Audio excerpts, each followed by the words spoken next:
Excuse me while I whip this out. Where's the override? The override! Hold up. Wait a minute. Something ain't right. My mind is a raging torrent, flooded with rivulets of thought, cascading into a waterfall of creative alternatives. God darn it, Mr. Lamar. You use your tongue prettier than a $20 whore. Nerdrotic.com.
Stop. Wow, you stopped suddenly. I appreciate that because we have a show to get to. We are here to review Star Trek Picard Season 3, Episode 6, The Bounty. Greetings, friends in chat. Breaking news. We had another banger episode of Star Trek Picard. Is this utter perfection? I don't know. I think it's really good. And I'm enjoying it. I'm having fun. Gotta call it like I see it. And I'm as surprised as anybody, as I've said in all the previous live streams for this show. And we're going to go over it. I'm going to try to have visual aids. We'll see how well that actually works. But I thank you all for being here. This will probably be a short one because I am going to be on the Critical Drinkers Open Bar at 4 p.m. Central to discuss other things. Hopefully we can discuss Picard season 3 because I'm feeling pretty good about my, I'm going to tweet this every week, that Picard Season 3 is better than The Mandalorian Season 3. I know it's a low bar. I understand that. But it creates conversation on Twitter, and I do it because it's fun. Because I don't take Twitter seriously. I really don't. And neither should you. Not to should you. I doubt most of you do. I am not a changeling. Although I can't cut myself because I might be able to pass the test with these different changelings, which gets explained. Not this episode, though. Not this episode. I have my notes, and unlike most things I review, I watch this in my home theater that my beautiful and wonderful wife, Melissa, had put in for me before I even moved here, because she moved to Texas ahead of me by, months. I was alone in that rental house in San Diego for months, kind of going crazy. But yeah, she had that thing all ready to go by the time I moved in, and it's glorious. It's glorious. And this show looks pretty damn good on that home theater. So thanks. Thanks, Mama. And thanks for the Nerdrotics for being here. We'll get right into it. I saw our good friend Dave Cullen put up a review, which I can't watch until after I do my review. Then I'll watch it. I'm interested to see what he thinks of this episode. I loved last episode. I loved the return of Ro and her sacrifice, despite one moron on Twitter whinging that she was fridged. And I'll just say, without naming names, because I don't want anybody going after this moron, because there's no shortage of them on Twitter, that they never were a fan. They never will be a fan. After discussing the fridging, I went through the Twitter page to see how much they had actually tweeted about Star Trek, and it really wasn't much. It's just another failed cartoonist looking for attention. Ooh, I almost... again, it's not even worth it. But for reference, yes, this person said that Ro was fridged, a term that comes from Gail Simone. Gail Simone, who spends more time on Twitter than actually writing comic books, which I think is a good thing, to be honest with you. I think it's a good thing. And actually, she's like a long time ago, I got in trouble on Twitter, even back in the Wild West days, when I first signed up, because I was slinging shit at Gail Simone from my comic store. Yes, I used to own a comic store. I don't think it gets brought up enough, to be honest with you. Also, big Star Trek fan. And belated happy birthday to Mr. William Shatner, 92 years young.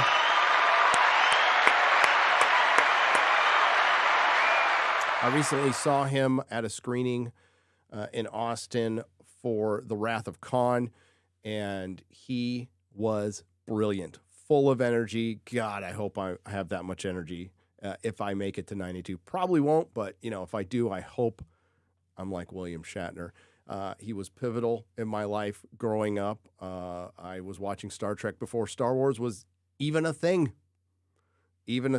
And one of my first toys was Amigo Captain Kirk. Dude's a legend. He is the captain. There is no Star Trek without you, William Shatner. Despite, I'm glad Paramount and Star Trek wished him a happy birthday and didn't skip that, although they did skip him on the promotional poster. Captain Kirk should be on every single promotional item for Star Trek overall forever, till the end of time. You don't leave out Kirk. You don't leave out Spock. You just don't. As I've said before, but I will preface again, just in case there's new people coming for the first time. I could not stand Star Trek Picard Season 1.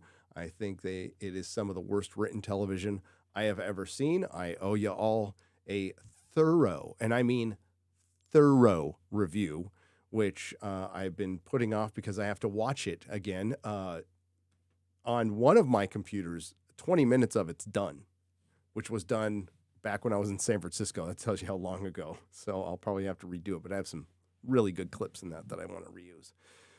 So that'll happen. And then, I'm going to do a video review of this season. I absolutely am, because I'm enjoying it. I'm sorry I didn't do one for House of the Dragon. Maybe I'll just still do that someday. I should have done an overall review of the season. Just ran out of time with that Rings of Power stuff going on and Marvel falling apart. So yes, changes in the wind in Hollywood. Things are a changing. Disney's falling apart.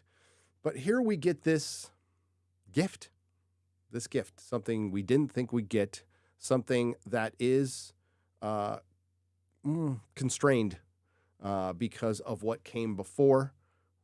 And I would say it's a Herculean effort to make something good out of utter garbage. But man, Terry Matalas did it. And of course, I'm speaking for myself only, as I do always on this channel. And I didn't think we'd get this. As a Star Trek fan, I was just kind of, it ended in 2005. That's it. Our last memory will be that final episode of Enterprise. But now we got the TNG movie that we never really got. Is there a lot of fan service? Yes. But it's not member berries thrown in as nostalgia bait. Like, oh, look, here's a reference to Darth Vader. Now meet Reva. No, it's not that. It is love. It is done out of love. And I think motivation matters. And you can tell what this isn't is woke intersectional feminist garbage. It's Star Trek. It's Star Trek. And it's not reinventing the wheel, it's rediscovering it and just polishing it off and going, oh, look at this nice wheel that worked so well before for so many decades. Let's just roll out with that. And that's what they did.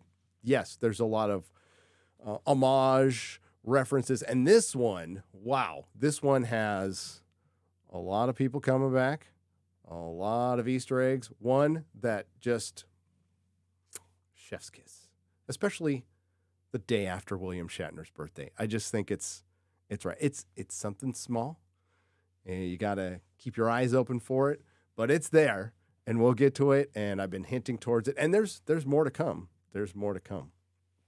But this was a fun episode, and not going to bury the lead. Geordi LaForge comes back. So does a couple other characters, and I thought it was fun. But let's break down the episode since I don't have a ton of time. But again, happy birthday, William Shatner. Can't wait to wish you a happy birthday next year. It's going to live forever, that one. It's going to outlive us all.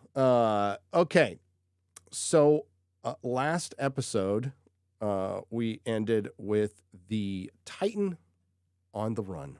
They had to get the hell out of Dodge. And just an epic scene with the Intrepid, right?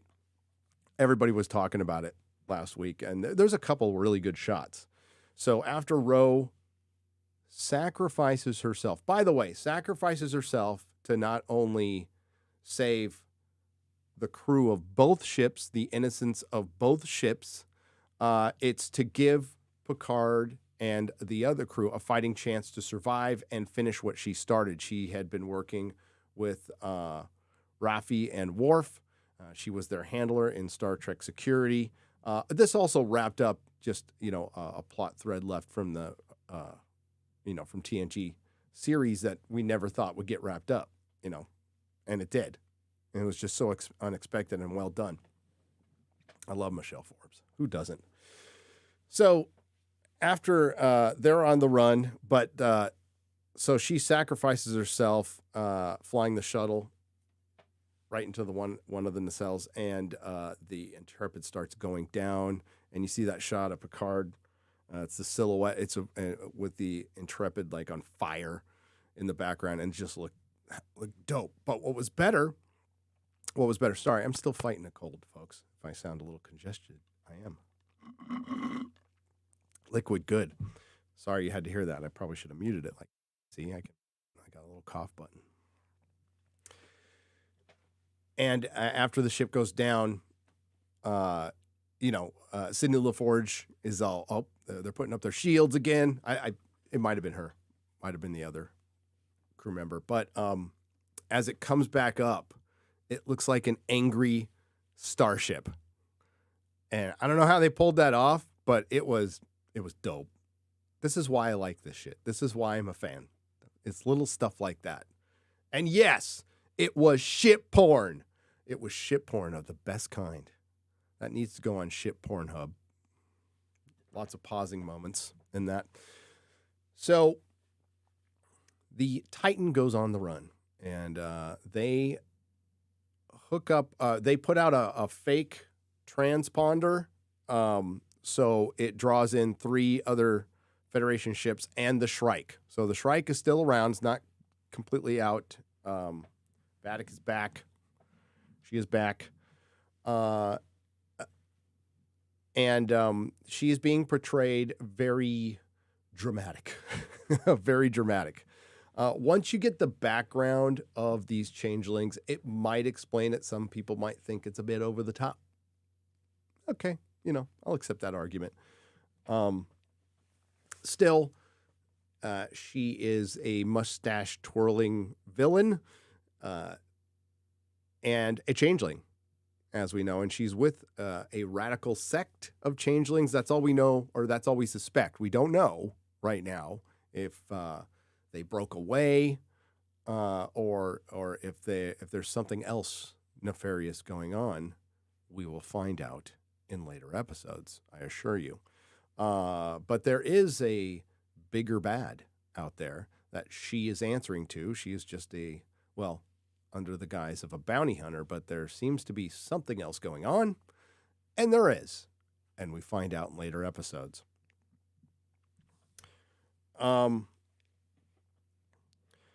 So on the Titan, we find out that here I can do this. We find out that Jack has inherited a lot from his dad, Picard, including Uramotic syndrome. So he, at the end of the last episode, he took out, which doesn't really explain it, by the way, but he took out 4 changelings by himself pretty quickly. And when asked by Beverly Crusher, his mom, how did you know? And he's like, I didn't. There's something wrong with me. And that's what has them run the tests. And they find out that he has Uramotic syndrome. Beverly Crusher gives him a neuro inhibitor. And it could be decades, but till he sees like adverse effects, just like with his pops. And Picard goes to talk to him to kind of, make him feel easy. Doesn't really do a good job of it. Jack is intent forward, drinking away, and he's just feeling sorry for himself right now. Then we get, God, my notes suck. It's when the show is good, I write less notes. I've brought that up before, but my shorthand is just particularly bad today. It is. So Worf and Picard reunite. They finally reunite. That the ship, I assume they got there on Rios? Was that his name? God, I'm trying to forget everything. On his ship that Rafi took over. I'm assuming so. I am very happy with the decision of never seeing that ship again, because the ships prior to this season all looked like varying degrees of jagged pieces of metal or can openers flying around in space. Big difference this season. They look like, they are ships from Star Trek. It's great. So, to protect Starfleet, to protect Ro and her kin, Worf and Raffi arrive, and he mentions, "Hey, we've got to continue what she started, or this is all going to go sideways." And we had a nice little reunion with Worf and Picard in person, and then the leftover subplot of Raffi and 7 of 9 being lesbians. Doing what lesbians do, break up.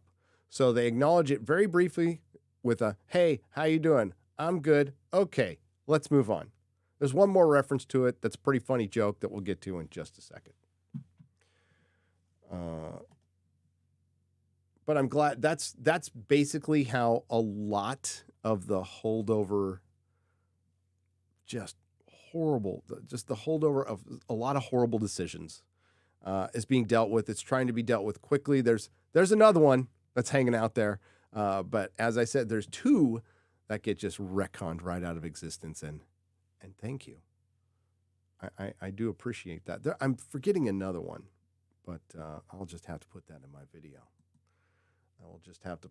video. So we finally have a little conference room exhibition, which I am down for. I really miss that, with all our crew members sitting around a table, breaking down the story for us and telling us what needs to happen next.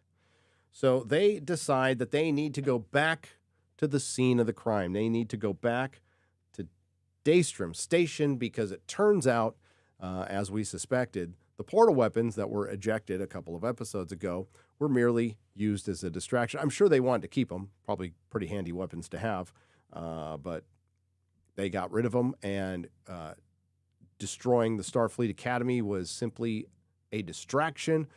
I mean, I think the changelings being radicalized, if they are indeed radicalized, would probably still want to send a message. It sounds like, but they're still working with somebody else, so we don't really know. But we know these changelings are different. They can perfectly mimic humans, so get by all the scans, and that's going to be a bit of a problem, and that also might be a problem for them. We don't know.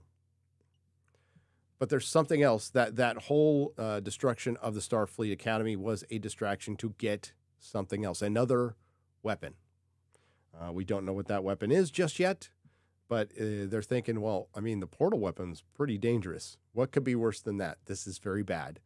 And we have Frontier Day in 2 days, and both the crew of the Titan and the crew of the Shrike are under a lot of pressure.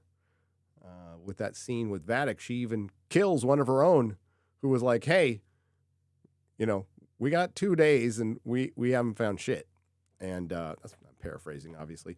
And their orders from the mysterious blob face that comes from the hand was everybody else is expendable. You need to get Jack Crusher. He is the boy who is the key to everything. It's about time we had a boy who was the key to everything. It's been forever. Jesus. So they need to break into Daystrom Station, and they're going to do it with. Real quick, they give you a little exposition just in case nobody watched DS9 about the Dominion War and how it ended with the changelings, and they introduced a virus, but the Starfleet introduced a virus, but they also introduced a cure. But Shaw mentions, well, not without creating a few zealots. Or was it something else? Not going to say. So Riker, Worf, and Raffi are going to break into Daystrom Station. There's a scene where they're walking up to the transporter and 7 of 9 is there. And Worf sees what's going on, and he's all, listen, I've gone into battle. And I'm going to paraphrase because I don't remember the lines. I've gone into battle with lovers in the past. And 7 of 9 goes, I'm not going. And Worf goes, I am relieved.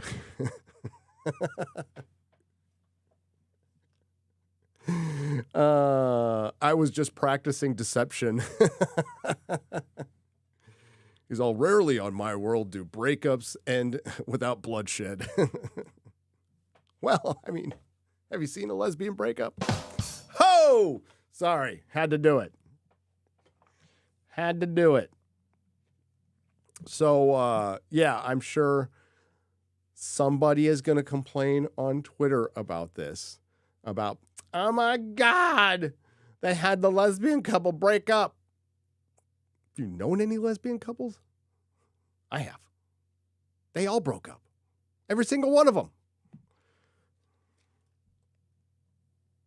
Some of them got married to dudes and had kids. It's a lug. Lesbian until graduation. It's a term from San Francisco. Yeah.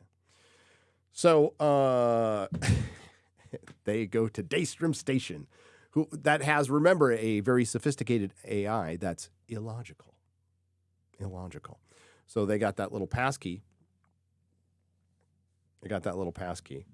And they get there, and they use the passkey, and they start walking around. Right now, they're undetected. They're fine. They're walking around, and this is where we get to see some member berries. They walk by a Genesis 2, which is like that. That was cool. I'm fine with that.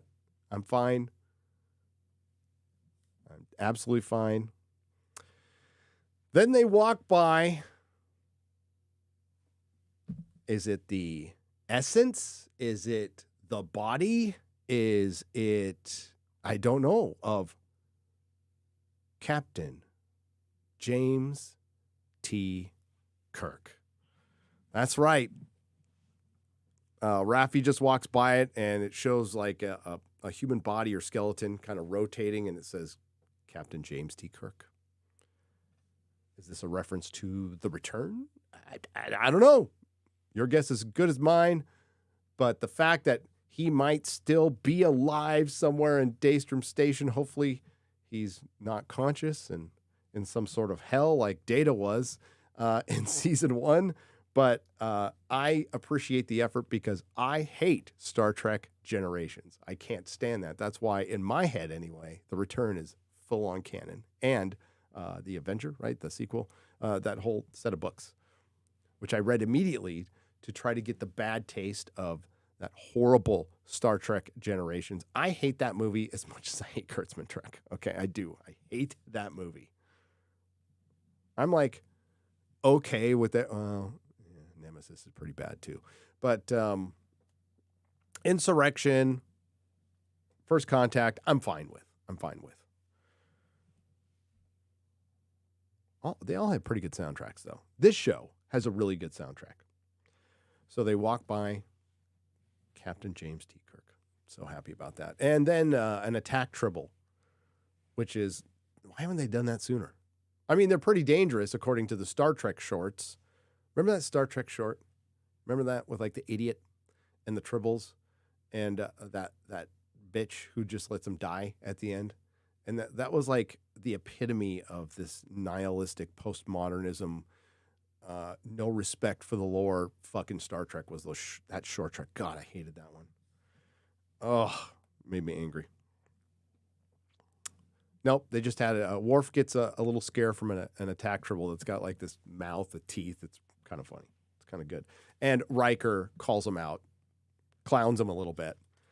And Worf's all, oh, I guess you still enjoy, you still get humor out of somebody's distress. And Riker's all, yeah. He's all, you used to poke back. What happened to you?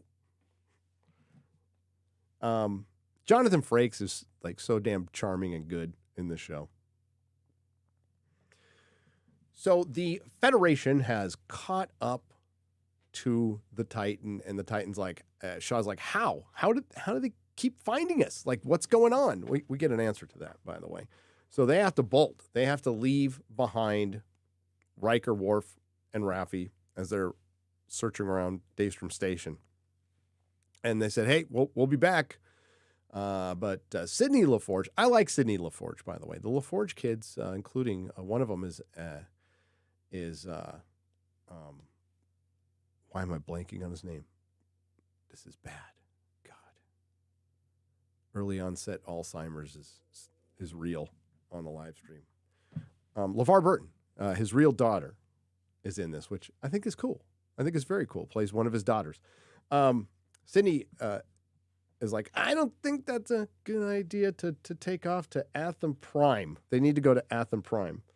But it also, we find out later again, like why they keep tracking us. So they have to bail. They have to leave them alone for a little while, and they're not going to be able to come back. They're like, if we get in the battle and we get hit, they'll be able to trace us anywhere, but they still can do that anyway.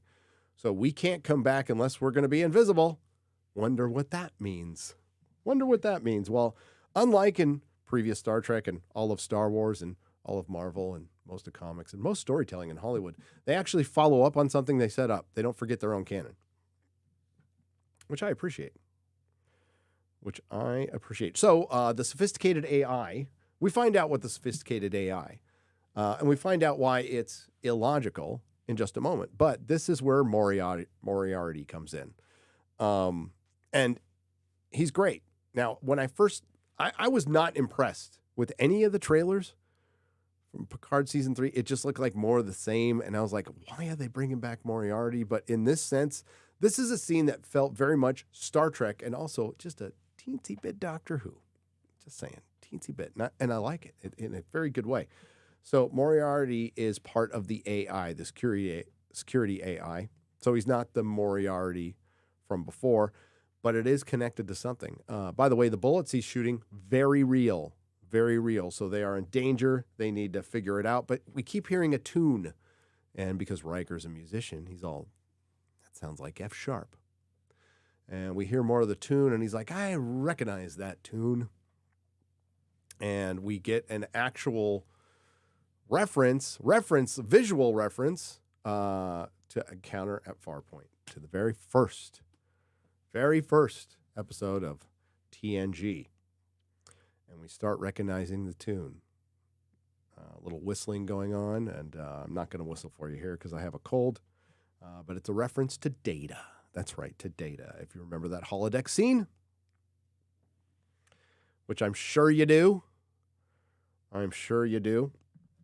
So Moriarty does some pretty damn good monologuing. I love some good British villain monologuing, and that's what he does. But he also says, yes, there's this incessant tune in my head that I can't get out. And Riker whistles the rest of it like he did at Encounter at Farpoint. And Moriarty goes, and he disappears. The door opens, and Worf is all, what was that? And he's all, well, that reminds me of another old friend who I, was, who would like to take on Moriarty and had the intellect of Holmes. And couldn't whistle worth a damn. And we all know who it is. It's Data. It's Data. Now, Data has come back in this series before, very poorly, trapped in the hell of, like in some hard drive hell in the first episode where he died. And of course, he died in Nemesis. But there was B4. And there was also Soong's brother who showed up at the end of the first season with the space butthole and the tentacles that came out of the space butthole. So they have to wrap this up somehow. Hated that character. Hate the fact that all the Soongs look exactly alike. I mean, are there any women? Are they just cloning themselves? I don't know. But they kind of wrap up his arc the best they can, right? They're constrained by like a lot of crap that came before. And every time it comes up, I'm sure the writers are aware. They can't admit it. They work for Paramount, okay? They just can't. But I can say it. And like I'm assuming, by the way, they might not feel this way, but I do.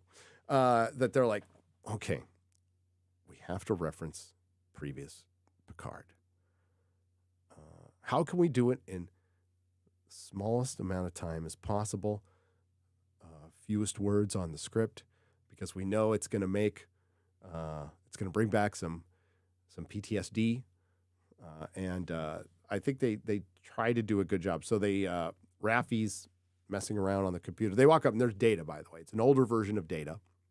You also see, I believe, B4 to his left, or his right, our left,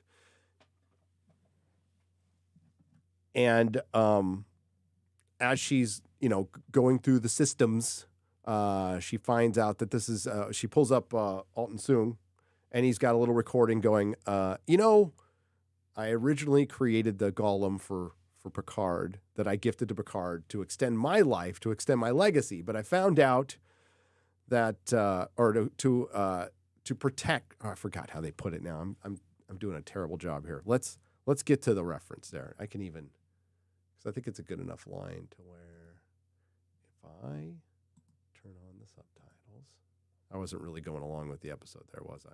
That was kind of a waste of time, but oh well. Most of you are just listening to this anyway, aren't you? Give me just a moment. Talk amongst yourselves. I'm not going to hum. I tend to do that while it's like a terrible habit, to be honest with you. There we go. We're getting close to it.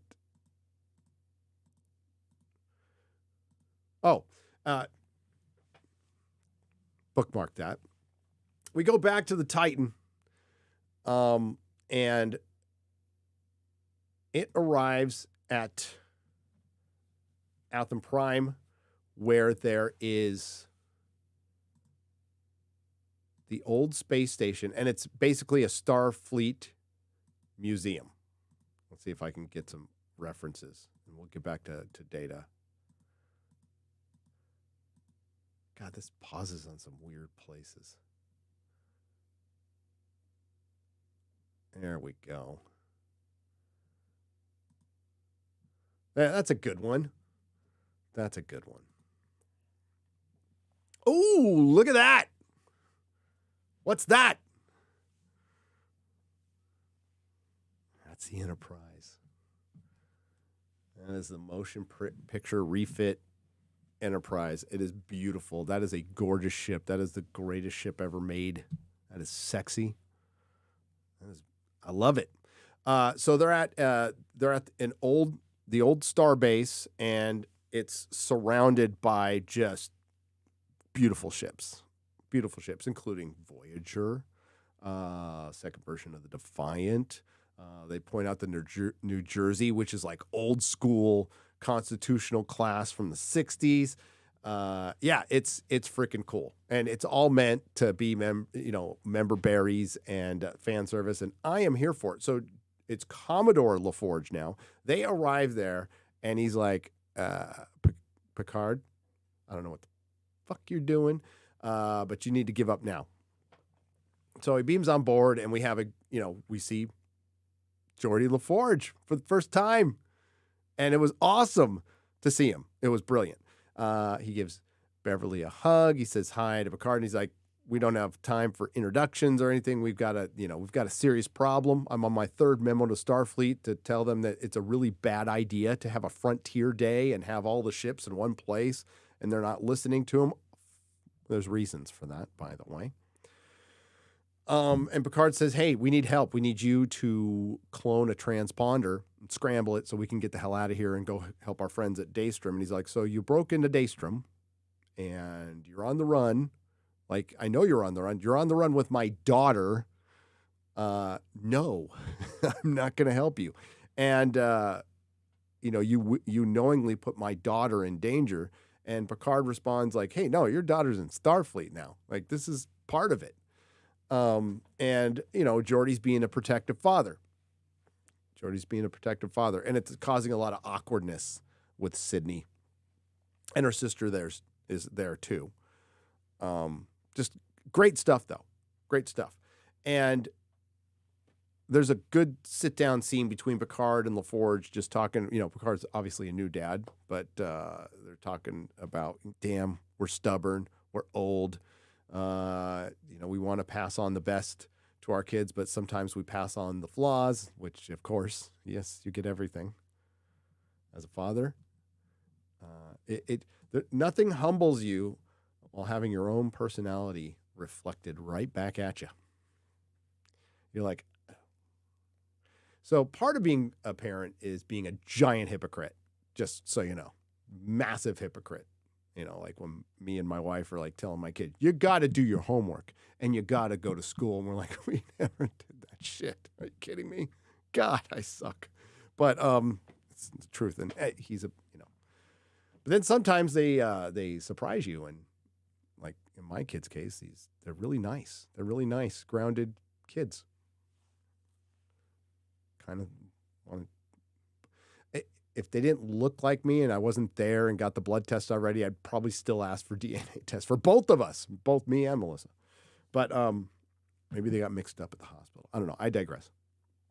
So they have that little scene. But Geordi can't help. He doesn't want to help. So Picard respects his wishes, says, all right. There's also a cool little scene between 709 and Jack where they are, and this is where this is from. She's like pulling up ships. And Jack is identifying them, and she's like, well, I thought you weren't into Starfleet. He's like, oh, I've always been in the ships. And he also mentions he's also been a Constitution class guy. That is the showrunners, I think. And I agree, by the way. I have been too. Nothing against the Galaxy ships, but they're just not as cool as the Constitution class. They aren't. I don't make the rules. But I have some. My God, I got one right there on the floor. I got like 1, 2, 3, 4. I have 6 versions of the Enterprise in this office. But I hate Star Trek. I'm a hater. Just a hater. Okay, where was I? So they're at this museum with a bunch of old starships. Got to remember that, by the way. Keep that locked in your head. And even LaForge's other daughter, whispers in his ear, what about what's in Bay 12?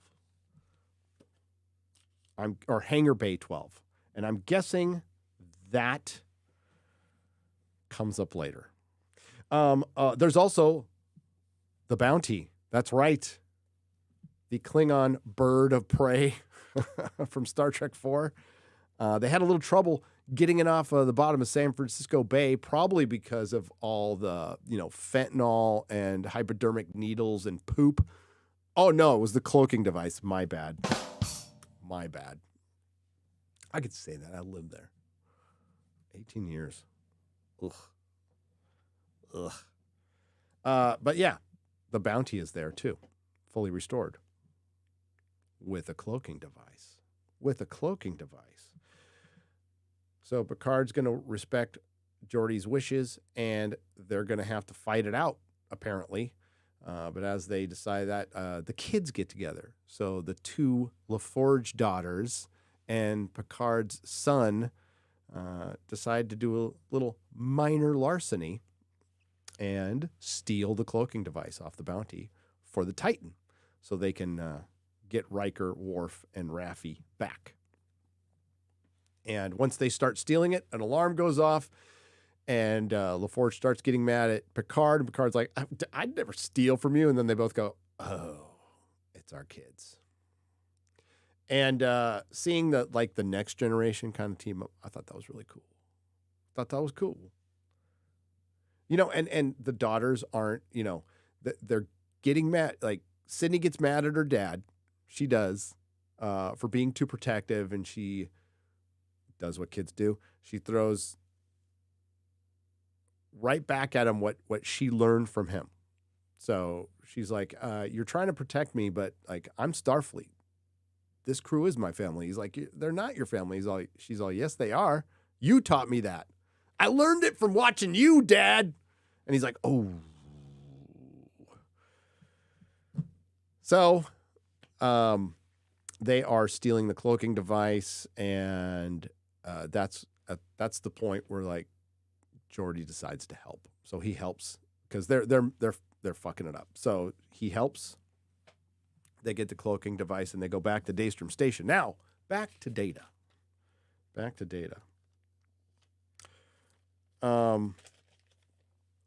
So Alton Soong talks about it's that evolution, because he was obsessed with evolution. I don't even want to talk about the first series, but yeah, he did some really illogical, stupid shit, but they try to explain it away as best they can. So I learned something now that I'm close to death, is that evolution is not preserving a legacy. It's addition.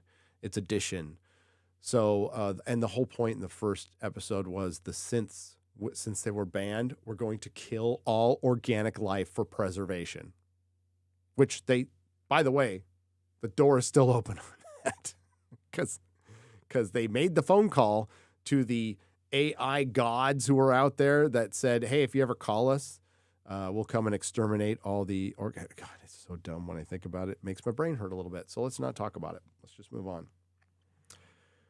So what he did is he put a little bit of himself, probably a little bit of his brother, a little bit of Lal, a little bit of, there's a mention of that too, Lore, B4, and Data into another human golem, and it's an aged Brent Spiner. And I'm fine with like that was always the problem with Data. We got to kill off Data because he's going to age. It's like, just put him in a human body that ages. That's all you had to do. That's all you ever had to do. Let's make Data a real boy as best as we can. So they finally did it, and it's an aged up body, and I'm totally okay with it. It's better than the shitty makeup. It's fine. So there's the real Data, the one we have been missing for so long, but it's a little different because he's a little more human. But he does have 3 personalities. He's got major ones, which is B4, Lore, and Data, and they're partitioned off, but they haven't been reconciled yet because they never finished the project. And it turns out Data is the security system, is the manifest for Daystrom Station. And he was trying to reach it. Once he recognized Riker when he was in there, that's what Moriarty was used for. He recognized Moriarty because he witnessed what the Changelings stole. So the Titan makes it back. They are cloaked, but they have a very short window of opportunity to beam everybody back because they're being attacked by Starfleet. And the Shrike is there as well because they're in league with the Changelings from Starfleet. and they're able to beam out Data and Worf and Raffi, but not Riker. Riker has to go buy him time because the security team does break in, and it is unclear. I mean, maybe if I go back and watch it, I don't know if it doesn't look like all the Starfleet. No, it wasn't. All the Starfleet officers, some were innocent Starfleet officers, some were changelings. Don't know if they get killed or not. Some do get killed, but 2 get killed by a changeling, which will be later. But, Riker's shooting at him. I don't know if he's setting it for stun or what. I'm assuming he is. So he fights him off, but he gets captured because a transformer inhibitor gets like stuck in his back or something like that. So they have to leave him behind. They just leave him behind, and they take off. Worf agrees to go after him, and he says something to the effect of, beware of the man, beast, or god who gets in my way. It's like, yeah, good Worf talk. Now go find him. Then they bring Data in, hook him back up, and they want to ask him, like, what were the changelings there to steal?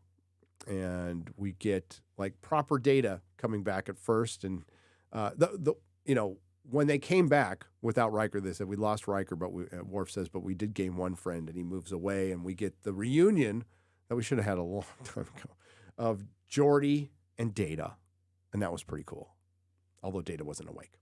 So they later wake him up. I got to speed this up a little bit. And let's get to the visual aid. There I am. I'm trying to set something up and fill time. There we go. That works. His eyes are closed, but this is just going to have to work. So they fire him back up again, and he's trying to, just make sense of things. And this is a very different Data, by the way. And they mention that, they mention that he downloaded himself into B4, and they've never been able to extract it until now. So they're not sure what form of Data this is going to be. Well, it's a human Data with other, he's got multiple consciousness in his head right now that needs to reconcile. He wakes up, and to make a long story short, they say, hey, did you see? But we get like moments of B4, of lore, and then Data back again. And they're like, what did the changeling steal from Daystrom Station? And he keeps saying, Jean-Luc Picard, Jean-Luc Picard, Jean-Luc Picard. Then his eyes open up. There's a little hologram that comes from his eyes. That's cool power. And it's Jean-Luc Picard's body. Yes. So it's Jean-Luc Picard's body. The changeling were after his dead body. Why? Well, there's a reason for this, but we don't find out. But that's the big mystery, is the changelings, the big weapon they were after was Jean-Luc Picard's body, his DNA. Does that have something to do with them being able to replicate humans? Maybe, maybe not. Like fully mimic humans. Or something else. Remember, the Bounty, the Shrike, Vadic are after Jack Crusher. But while they're after Jack Crusher, they're also after Picard's body. What could that lead to? I wonder. Because we had the giant tentacles and the red door. When I hear Red Door, I keep thinking of, A Song of Ice and Fire. Daenerys keeps having a dream of Braavos and what's behind the red door. So that's what I keep thinking of. But obviously, we'll never get the end of that story, and we get the end of this story eventually. So that's the big mystery.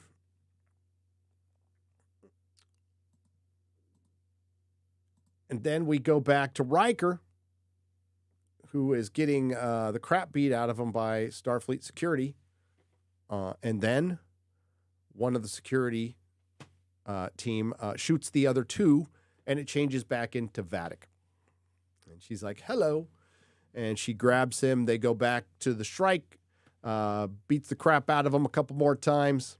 And he's like, after 35 years, you think I'm going to be disloyal? And she's like, you think I'm going to give you information or for you? And she's like, no, not for me. And then we see Deanna Troi at the end. She's like, oh, Will. What are you blaming him for? You're the one who got caught. But she's like, oh, Will.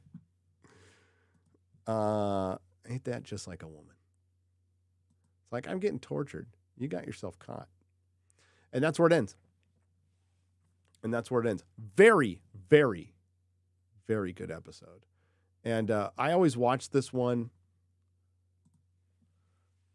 right through to the end, the credits, because I love the soundtrack to this so much. So much. All right. We're going to get right to your questions. So overall, a very, very good episode. The next two are very exhibition-y. But it's been a couple of weeks since I've seen them. Because I'm waiting to see them weekly now with everybody else. And I am a proponent and fan, and every streaming service, for one, streaming service, release your damn shows at a time where people can watch them. You know, like, hey, I got this great idea, fellow studio executives. Let's release our really expensive shows at the time where the least amount of people can watch them. I'm a genius.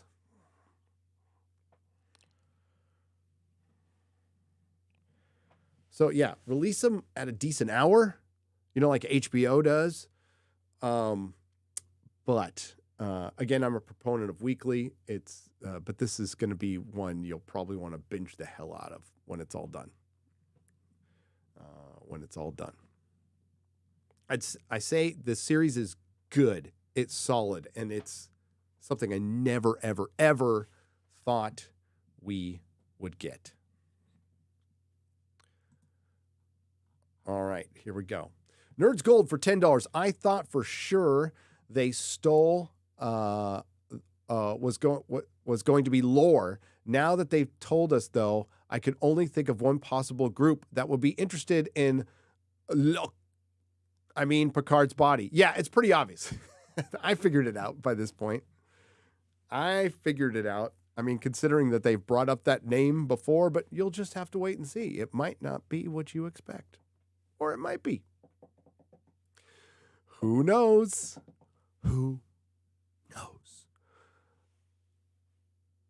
I was fapping all over those starships, says Graham Paltikin for $2. I will not confirm nor deny.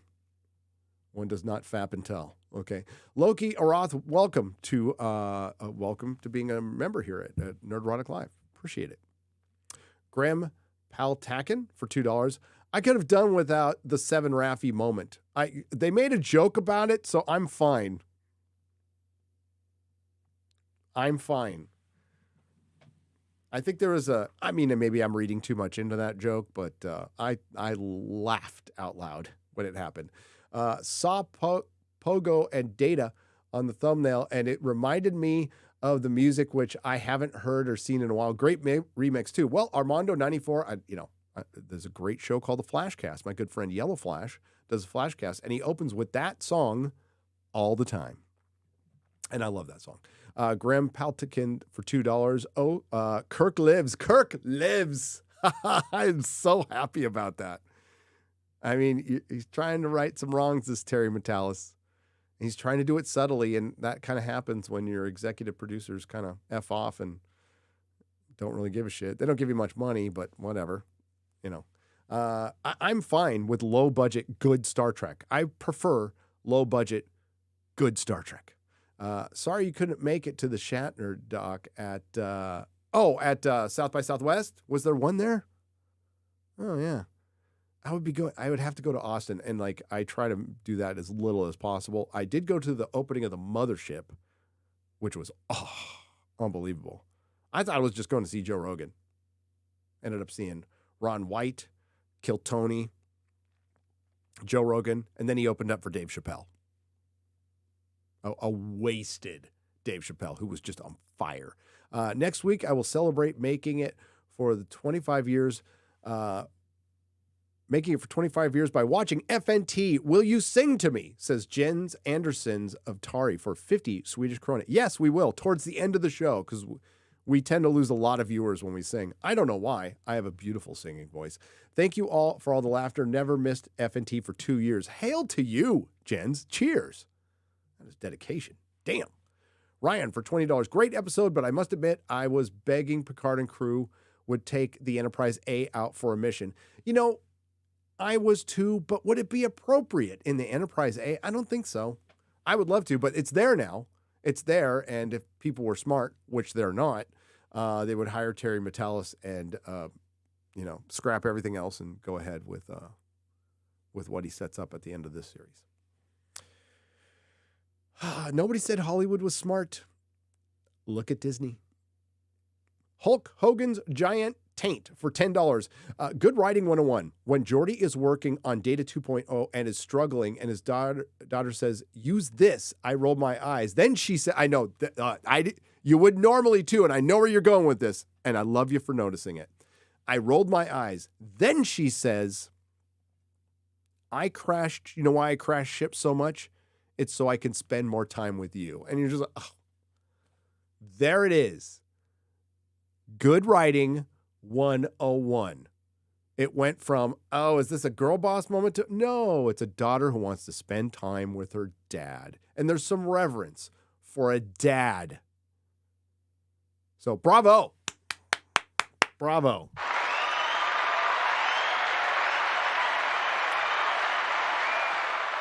Radio Man, well, it kind of helps to have kids. I'm guessing Terry Metalis has a kid.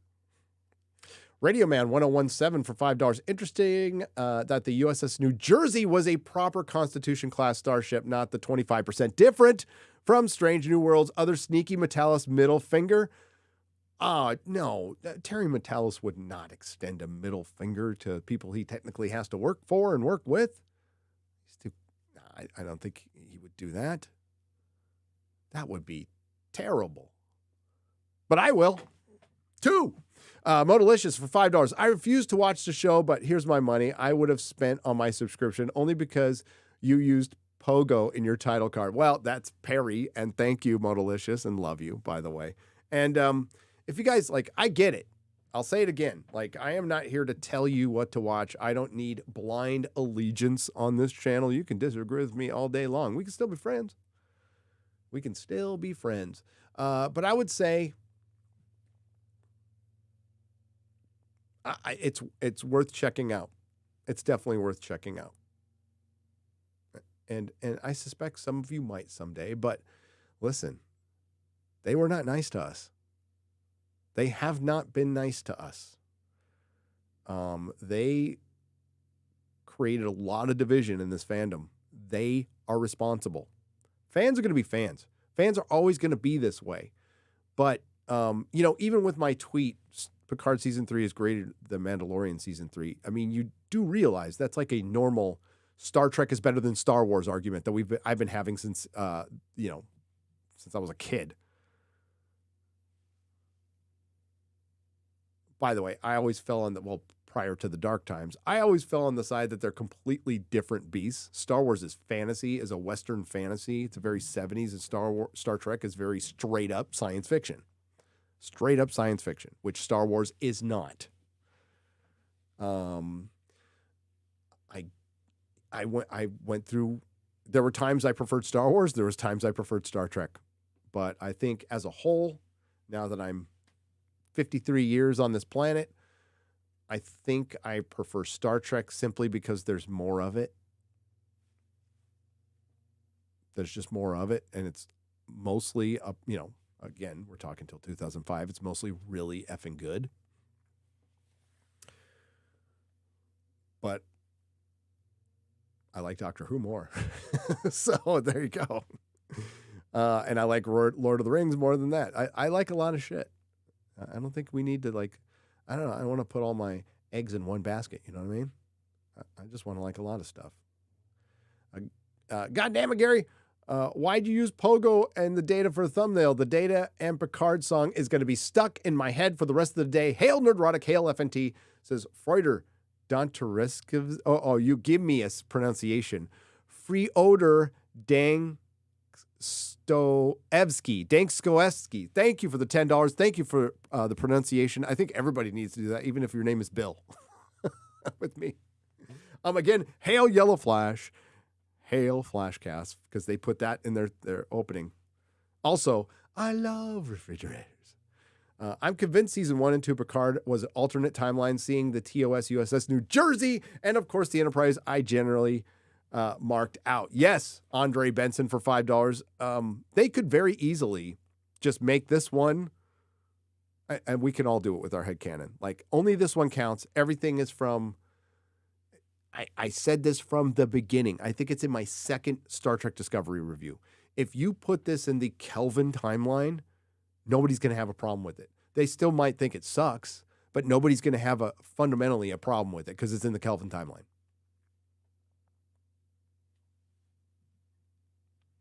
But the reason they didn't is because they knew it wouldn't sell as much, and Abrams really wanted to jump early on that merchandising with his movies.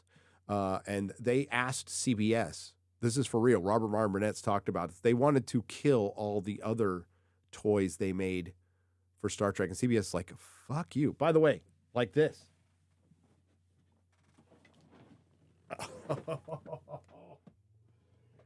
Yeah. Oh, yeah. This baby's coming out. I got the Enterprise one, too. Oh, yeah. I enjoy your reviews, since Lawrence Goodstein for $4.99. I appreciate that. I do. Thank you. It's nice to hear something nice. Gary, so many watery eye moments in this episode. Fat Steven, what's up, brother? Thank you for the Canadian 220. Yeah, it's a good episode, dude. Good episode. Okay, I got to run through these, okay? Because I am supposed to be on Drinker's Channel in 20 minutes. Accident Seller for 100 Norwegian krona. Yo, Gary, great app. But isn't Klingon Bird of Prey stealth tech old and easily traceable in this century? And how did the Shrike arrive at Daystrom unchallenged? Federation ships were there. Yes. How did they do that? I wonder.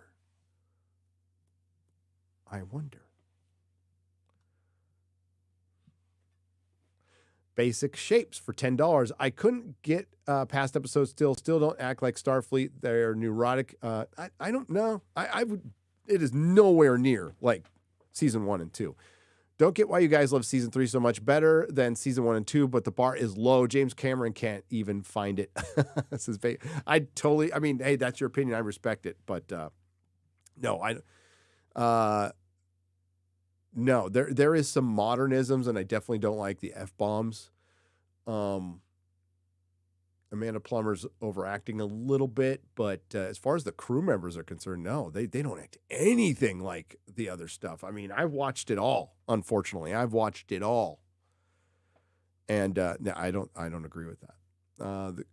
The Kirk is in status, not a corpse from Return, says 200 Watt Studios. That's what I suspected. 200 Watt Studios for $2. That's indeed what I suspected. I'm going to have to... I haven't read that novel in forever, but I own it. Graham Paltakin for $5. Moriarty's marvelous line was a nod when Data said it to Riker at the end of the song on the holodeck in Encounter at Farpoint. Yes, it was. Craig Rowe Jr. for $5. So Kirk is alive? Yep. Not having seen the full series, I'm thinking Picard's body is going to be used for propaganda purposes. I don't think anything bigger. 200 Watt Studios for $5? Maybe. Maybe not. Maybe it's already been used for something. That's pretty weird if you think about it. Hangar 12, that's all I'm saying. Yeah. 200 Watt Studio for $2. I can't say much on that one. I don't worry about spoiling garbage, but I am not going to spoil good stuff. And you've got some good stuff coming up. But this episode was filled with good stuff.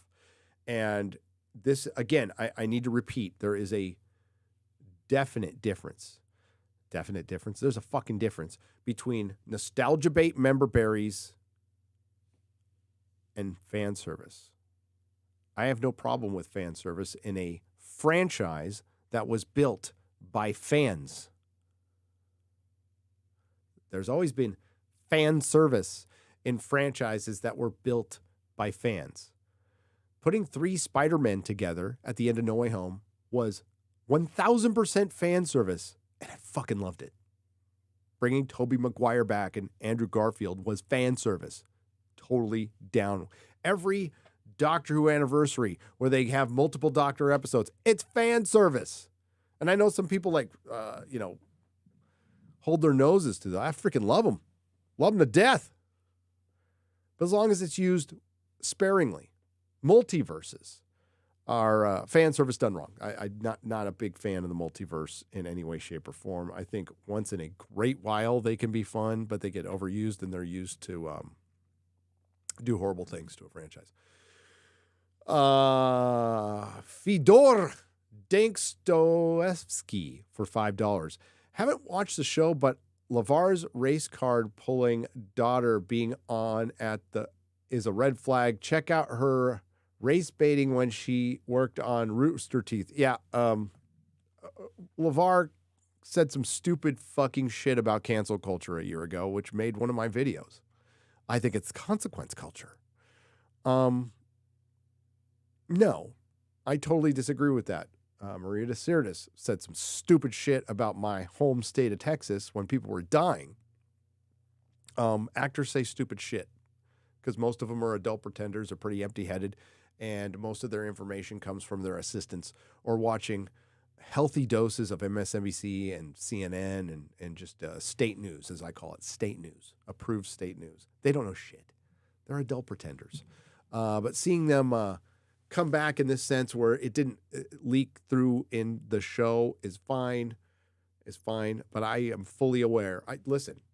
Patrick Stewart. Patrick Stewart. He likes the color red. He does. He ain't as cool as William Shatner. He just ain't. Accident Seller for 59 Norwegian krona. Can't wait until the show whips the fat D out from Hangar 12. The big fat D. You need the D, and it's got to be fat. It's got to be thick. It's got to be girthy. I enjoy hearing Gary's, thank you, Accident Seller, for 59 Norwegian krona. Matthew Hammond for $4.99. I enjoyed hearing Gary's reviews. His Stargate SG-1 review is the best. Matt, stop it. I'm sure it's somewhere on this channel. It will be in the member stream when it's done. I have to watch John Wick 4. I have to stream. I have to do a lot of stuff, but yeah. Honestly, Matthew, I meant to go start it, and I started watching Skinwalker Ranch. I've been sick. Just remember, no one likes the fat one. Episode 1, Season 3 says 200 Watt Studios. You are correct. You are correct, sir. Okay. All right. If I missed any, I am sorry. They will be in the next review. I'll have X-Ray Girl collate them, and they will be in the next review where we can go longer. And hopefully I can invite Dave back. Get Dave back.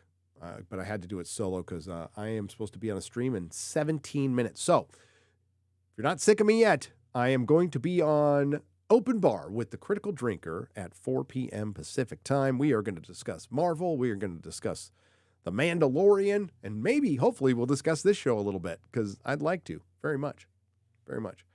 Love you guys. Thanks for being here. Modrotics, thanks to everyone who left Super Chat and donation. We appreciate you. Tomorrow night is Friday Night Tights with Aiden Paladin. We'll talk about Star Trek. Sometime between now and then, I'm going to be watching John Wick 4. Very excited about that. Very, very excited. And Open Bar should be fun. So thanks for being here. And this will remain up on the channel. Please subscribe to Nerdrotic Live and Nerdrotic Daily and Nerdrotic. And we will see you next time. Ciao.